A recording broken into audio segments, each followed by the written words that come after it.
darlings. This is the 10th anniversary Reach LA Ovahness Ball. October is Reach LA's Ovahness Ball. October 10th, meaning this is our 10th year anniversary. Stay tuned. We have some interviews with some legends, some up-and-coming stars, some statements. Stay tuned and hold on to your panties because it's going to get a bumpy ride.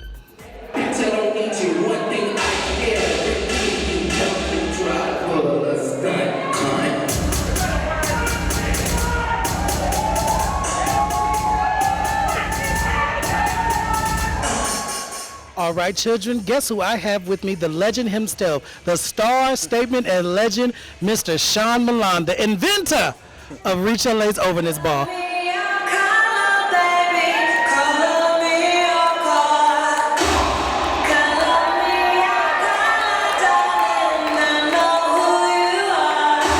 Give me just a short list of some of the many things you have contributed to Reach LA and the city of Los Angeles with your mini Sean Milan. I don't know, it's just your magic touch. Oh my God, thank you so much. It's been so much, there's so many things. It's really not about me, to be honest with you, it's really not about me. I've used everything that I've been able to do at Reach LA to provide a platform for the young people in my community. So I'm always pushing them and thinking about them.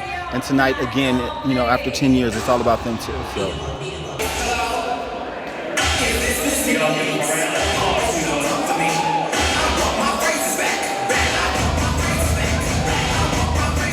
How does it feel to see 10 years of your work flourish right before your pretty eyes? It's really amazing. I don't even know if I'm actually going to be able to hold myself together. It's been a long, long journey. We've done so much with this Ovahness Ball. Like, it's incredible. I don't even know if I'm going to make it through the night.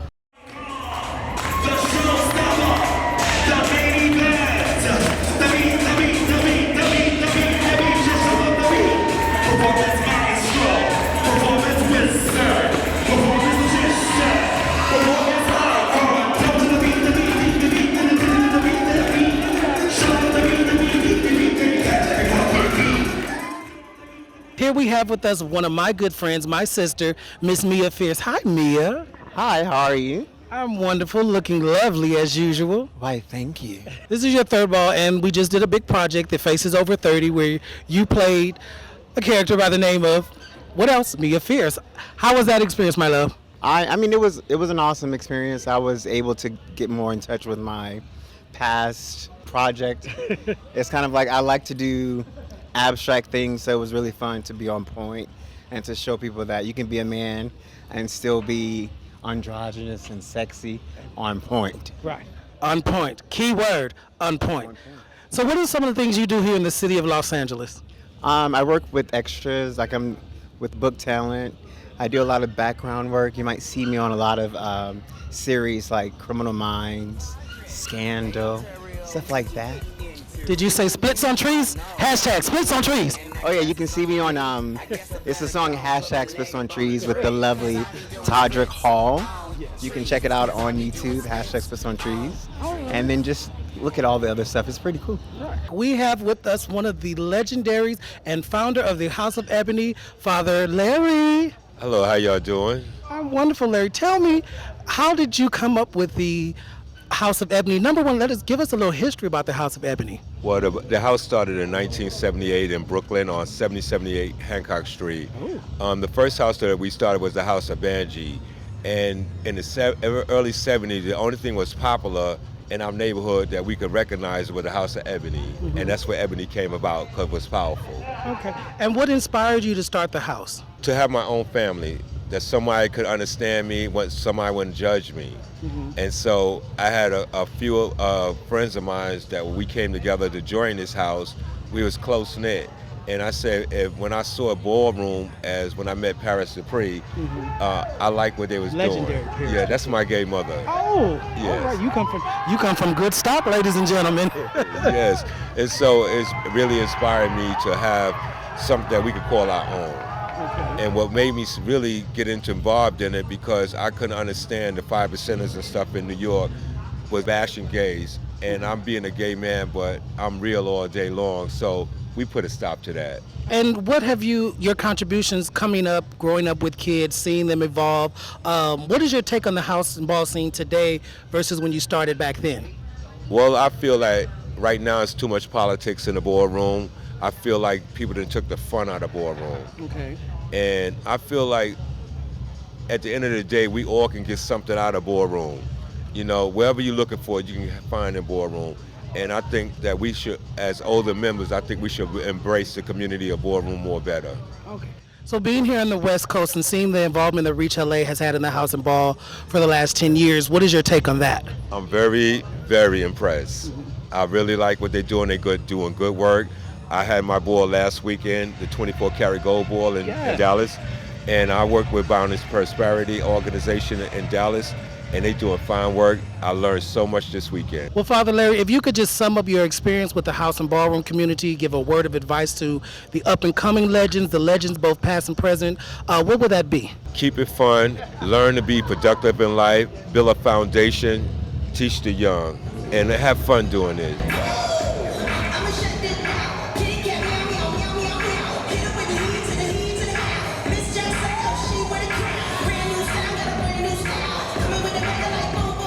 We have with us another living legend in the house and ballroom community. Can you please state your name and your affiliation?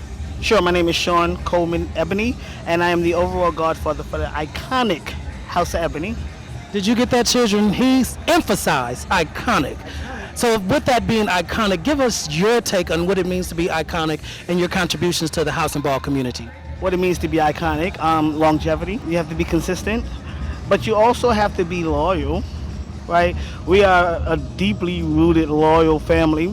I've been with this house for like 27 years. Oh my. Yeah, so it's about networking, it's about family, it's about committed relationships. So if you could take away and give some advice, a little nugget of knowledge to the youth of today, or even some up-and-coming legends, what would that be? Stay in school.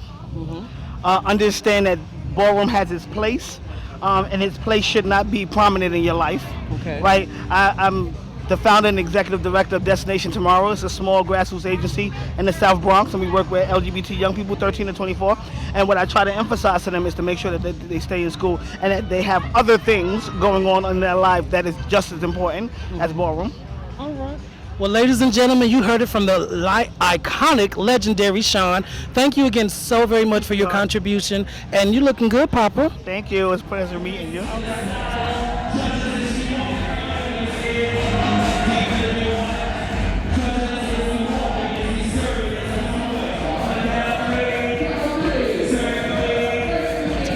My name is Uncle Mike Ebony. I'm the overall overseer for the House of Ebony. So being that this is Reach LA's 10-year Ovahness Ball and that you've been on the scene for a while, give us your take on how things are versus the way they were then and the way they are now.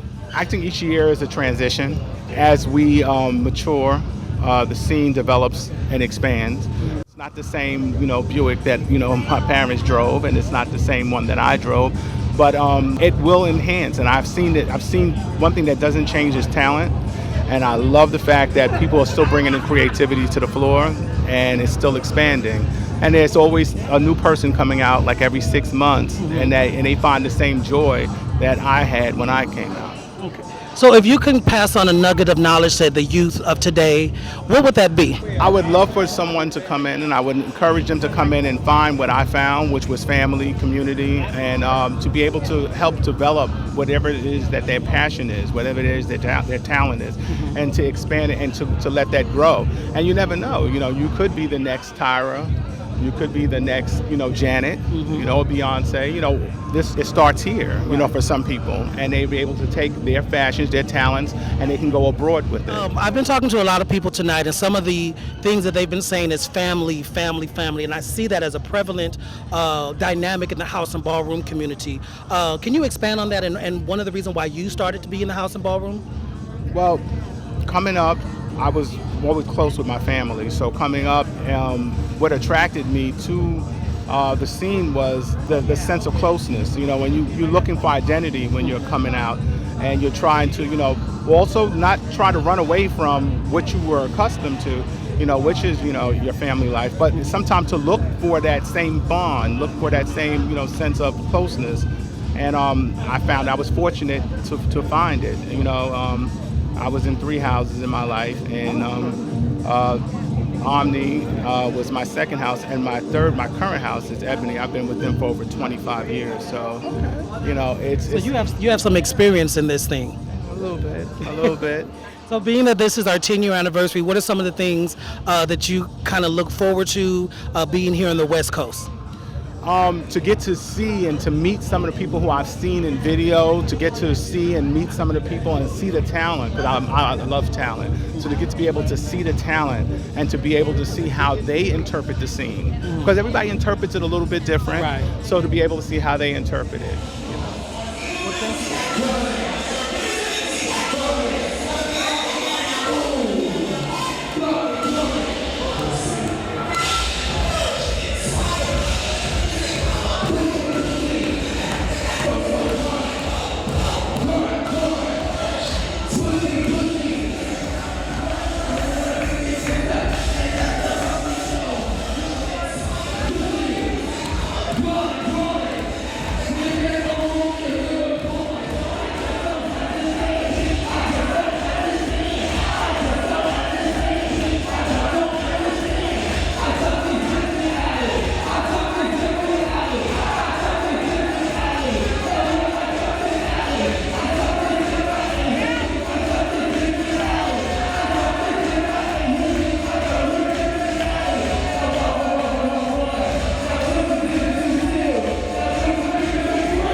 Hello, everyone. My name is Derek Ebony. I've been in the ballroom scene for 31 years now. They call me a ballroom icon and also a ballroom historian because I teach ballroom history across the country at universities and college in regards to the history of ballroom and how it started. And I'm really happy to be here tonight to enjoy the festivities for the Ovahness Ball 10th anniversary. So quickly give me your curriculum of education on the house and ballroom scene, just in a little short snippet. Okay, well, the house and ballroom, the Harlem drag ball scene started in the late '60s, early '70s, but ballroom has been going on for probably since the 1800s, and all across the country there were balls that were actually given in Chicago, in New York, in Washington D.C., and New Orleans, and all the different states that basically had clubs. And I take my history going all the way back to when actually slavery, when there was a dance called the cakewalk, and the cakewalk was a dance that slaves created that battled each other, where it was basically moving of the shoulders and kicking of the legs, and they competed with each other, and whoever did it the best won a cake, and that's how it became cakewalking. And if you watch Paris is Burning, the documentary, and you see Pepper LaBeija coming out in the beginning, she's doing the same movement that they used to do in cakewalking, like this. Okay. That's where that comes from. Oh. So I take my history all the way from the time of slavery to the Harlem Renaissance to the Civil Rights era to the 80s up until the current time. And ballroom is divided up into different eras and different colors. It started with the gold era, the silver era, the white era, the red era, the black era, blue era, green era, yellow, and orange. And those are divided up into different time frames of numbers, time frame of years. Of what establishes those eras is what happened during those periods of time. The white era is called the pure era, and the white era is the origination of the Harlem drag balls, which actually came out of the oppression of the civil rights era, when there was a lot of transgender women, where they were called transgender women, they were called female impersonators.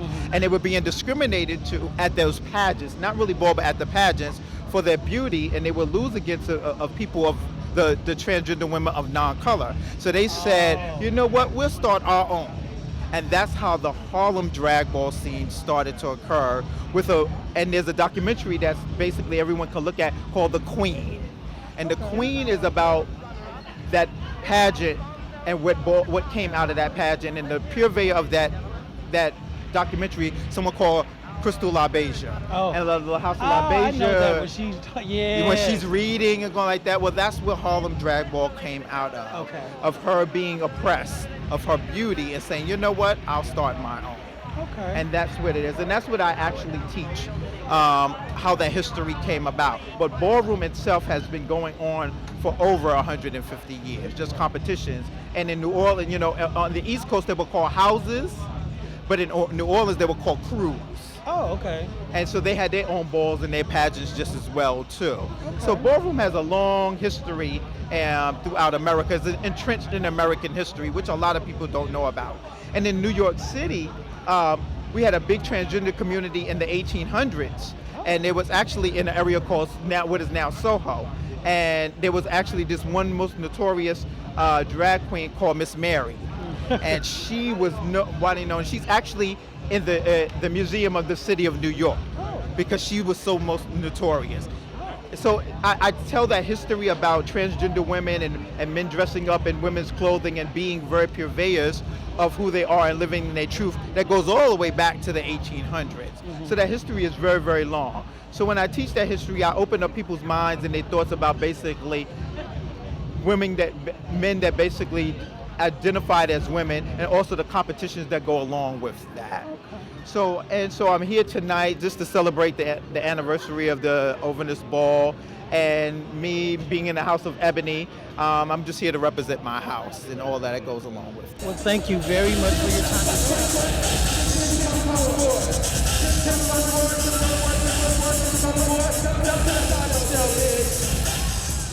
All right, children, again, the legends keep strolling in, and what do? I snatch them up. Here we have on the red carpet, Mr. Tommy Avant-Garde. Yes. Here from Chicago, Illinois, representing the Midwest. All right, well, represent, darling. I'm loving this green, honey. Yeah, it's bright in spirit. It's bright in spirit. I've always been one to exhibit my brightness in spirit through the colors that I wear. Yeah. Tell me how you got started in the House of Avant-Garde. Avant-Garde is the first house in the Midwest. We started the house in 1986. I was one of the founding members. We are the pioneers of the Midwest to start other houses within the ball scene. We were the first house to throw balls here in the Midwest, rather, in Chicago, Illinois, and then a number of houses were formed afterwards. Okay.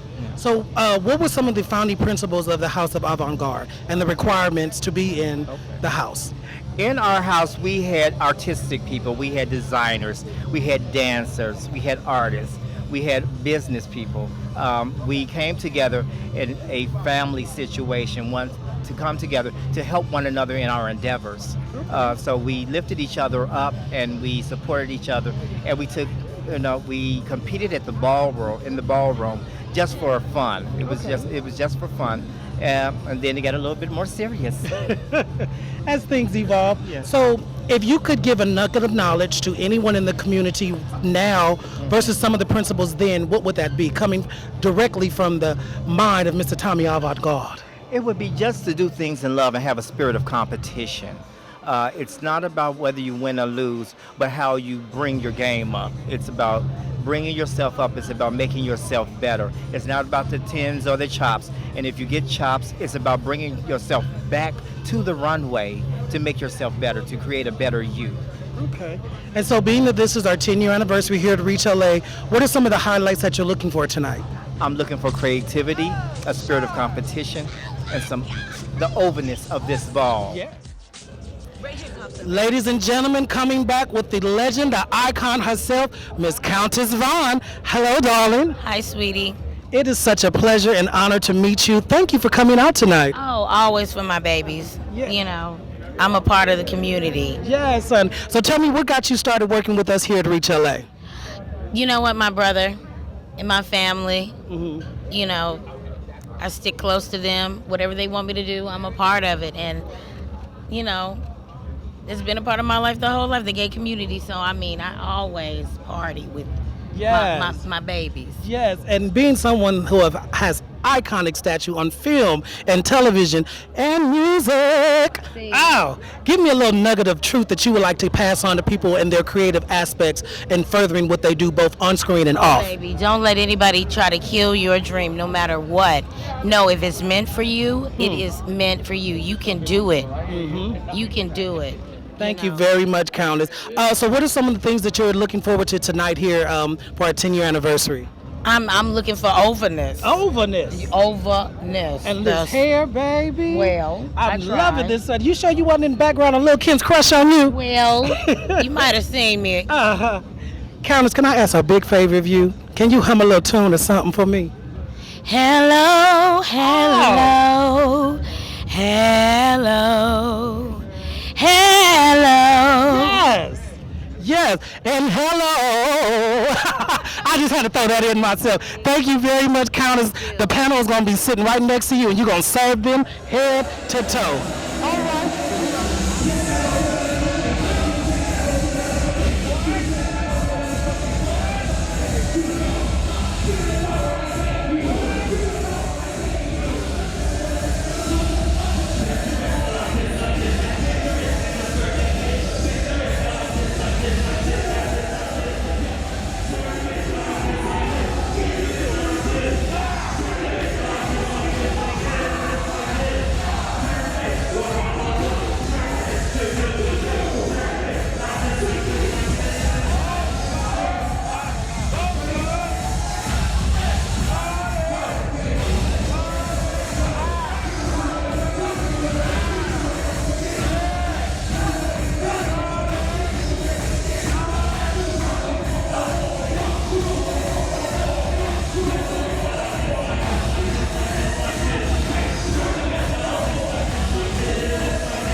All right, one of LA's loving and living legends, one of the sweetest men I know besides all this sexy body, Mr. Ovahness Garçon.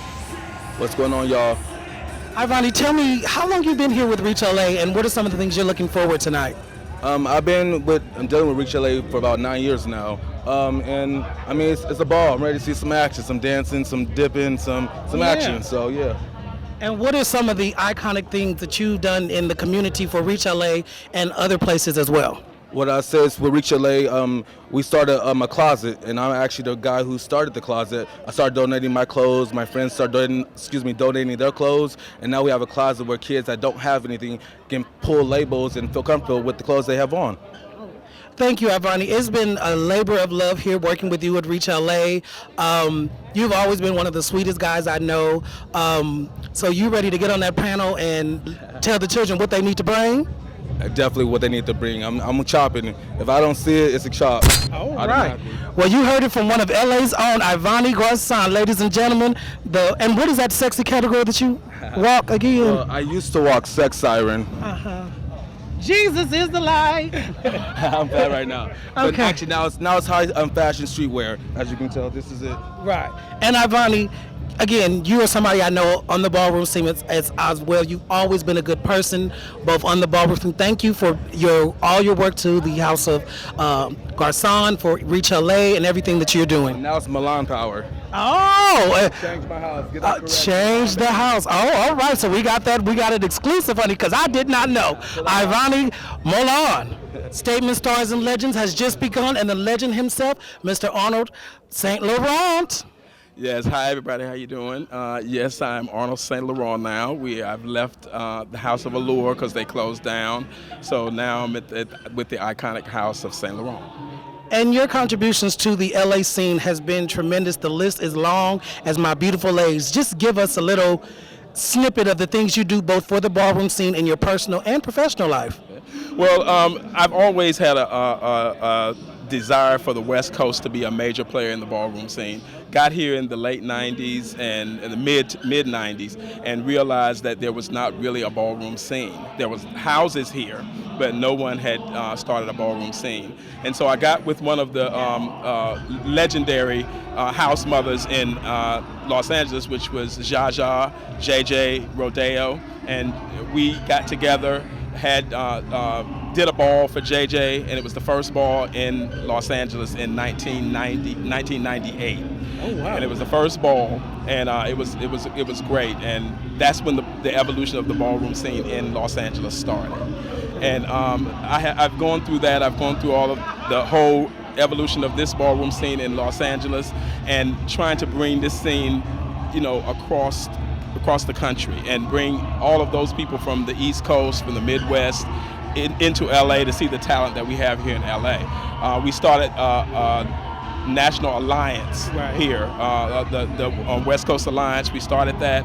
One of my house members, Sebastian, now Sebastian St. Laurent, used to be Sebastian Allure.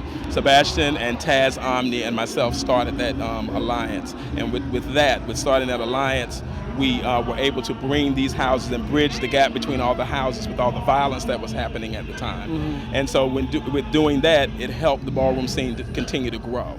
Okay. Yeah. So seeing that there's so many people that have come under your wing, what are some of the advices that you would like to give some of the up-and-coming legends, people just starting, something to remember as they make their career in the ballroom scene? The most important thing that I want them to know about the ballroom scene is that this really is an extracurricular activity. Mm-hmm. This is something that you would do for fun, like you would go bowling, or you would do kickboxing or judo. It's an extracurricular activity which happens to formulate into a way of life for you. Right. And what happens with that is that so many people get caught up in just so much of the fantasy of this ballroom and not the actual application of what the ballroom is all about. It's about family, it's about getting together, it's about a group of people who are really disenfranchised coming together to create something for themselves. Well, thank you, Arnold, so very much. You have done tremendous work here at Reach LA in the city of Los Angeles.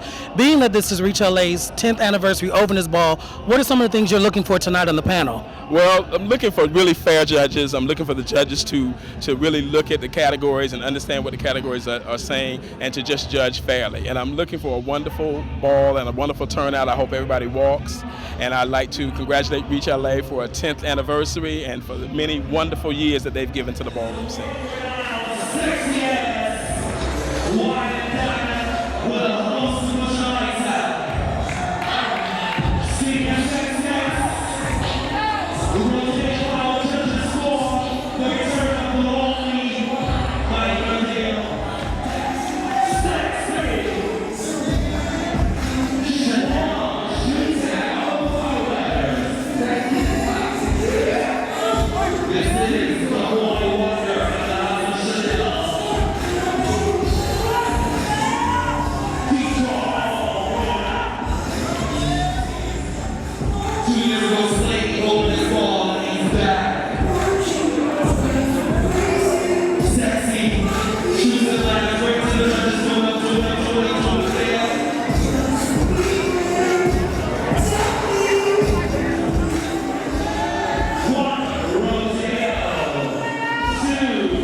Children, like I said, honey, the legends keep coming in, and I snatch them up as quickly as they come in. The legendary Racine Pendarvis with us. Hi, my sweetness. How are you, my beloved? I'm wonderful. Thank you for coming out to the West Coast tonight. What are you expecting on this lovely 10-year anniversary for Reach LA?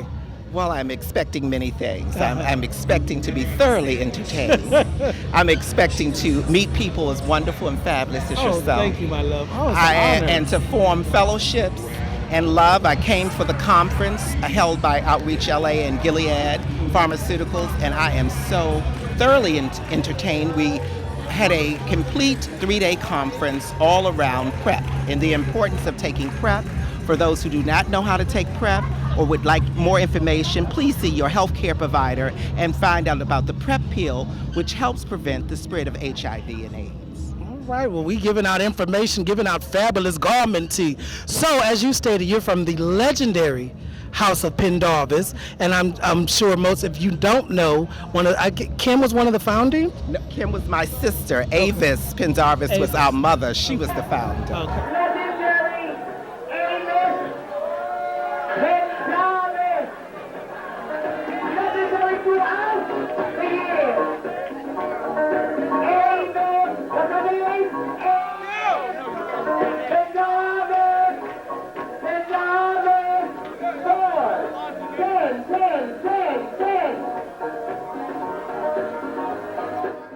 What was your first thoughts on joining the House of Pendarvis, and how has it evolved from then versus now? Well, when I first met Avis, it was like a kinship. She immediately was someone I was drawn to because her light was positive. She was about education, she was about love, she was about unity, not just for House members, but for anyone in the LGBT community. And we drew together like two moths to a flame. And what I enjoyed about it then was the love, the unity, and what I enjoy about it now is the love and the unity and the ability to reach beyond just the LGBT community, because I noticed that with the House of Pendarvis, we have now formed chapters all across the country. Word. So we're more like fraternities and sororities, and I blended my ability from politics and to activism into the ballroom. So I think everybody brings a key light. It doesn't matter what house you're from. It's the ability to bring what you do outside into the ball community and make a difference. Okay. And Racine, what would be some of the knowledge, little nuggets of truth that you can give some of the children of today to give them a little further boost in their career in the house and ball scene? Education. Education is the key to furthering yourself. Love yourself, empower yourself, find a light within, touch yourself with a spiritual understanding that you are beautiful, you are kind, and your light is so powerful. And I think that would be one thing I would like to, well, several things I'd like to touch on with our young people. And live your dreams. Never let anyone tell you you're less than. That when you come from greatness, you achieve greatness. Amen. I'm Michael Robinson Milan. I'm in the House of Milan, but I've also been in the ballroom scene for 20 years. I co-created the House of Blahnik. I was the father of the House of Mugler. I created the House of Masai and created the House of Garçon. Co-created the House of Garçon. Well, baby, you got a plate full, honey, and I see, honey. Yes. So some of the things that you're looking forward to tonight on the panel at our 10-year anniversary of Reach LA's Ovahness. Just that Martha is not only a good friend of mine and a great colleague of mine, but Martha is one who does his work from her heart. And so my expectation is this ball just going to turn out well simply because she does everything from her heart. And I support her. I love her. The work that Martha and her staff has been doing has been phenomenal. So I just expect great things. Well, thank you very much. And so, again, I've been asking people, what are some of the things that they can pass on to the up-and-coming people in the house and ballroom scene? Something to keep in mind as they go through their personal life as well as their professional life with the house and ball scene. Just to understand who we are. The very essence of who we are is beautiful, it's magnificent, it's perfection. Our history is very that. Our history is important to us, and we should never take for granted how wonderful we are. The messages that we receive, not only around our sexuality, but our race, all of those things are lies. And so we have to then realize how wonderful we are, and that's too important. That this thing that we do around HIV prevention, it does not work if we don't realize how wonderful and magnificent and worthy we are.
Ladies and gentlemen, welcome back. The legends continue to roll in. As they roll in, I'm going to give it to you like they want, honey. Here with us right now is a legend himself. Please state your name, handsome. Tim Princess Lavin. All right. Give me a little example of your iconic legendary status.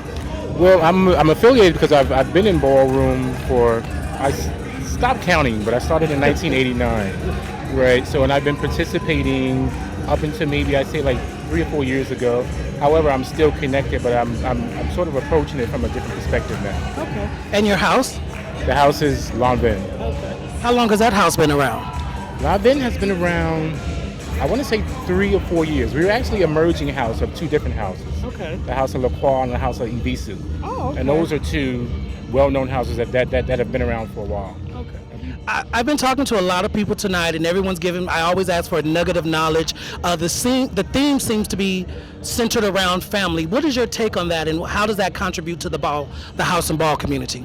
Well, yeah, I mean, there's definitely a lot of unity in ballroom. When you think of family, a lot of times, I know when I think of ballroom, I think of family, right? Because you have a lot of, sometimes it's unfortunate, you have a lot of young people who enter into ballroom that don't have that family, right? The biological family. So they seek that in ballroom, okay. And that's exactly what they get. And that's usually like not usually, but that's like the foundation of ballroom.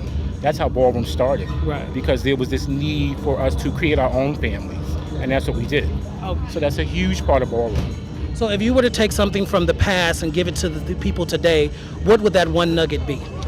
Interesting question.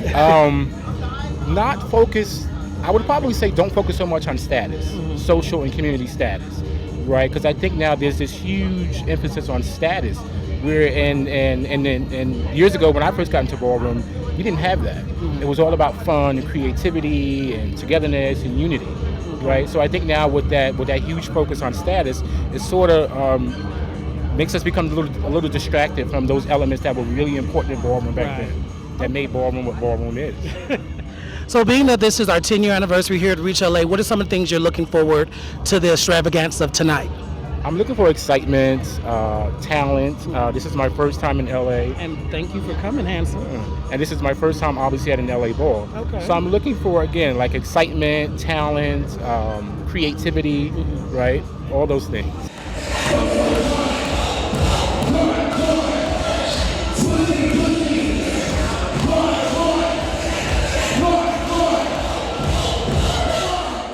Well, darlings, this has been a lovely and wonderful night. Our 10th year anniversary is over, said, and done. Legends have walked away with trophies, cash prizes, and much more. Thank you for being with us for the past 10 years. I'm Imani Phoenix with the legendary Reach LA's Ovahness 10th anniversary ball. See you next year for year 11. Mwah.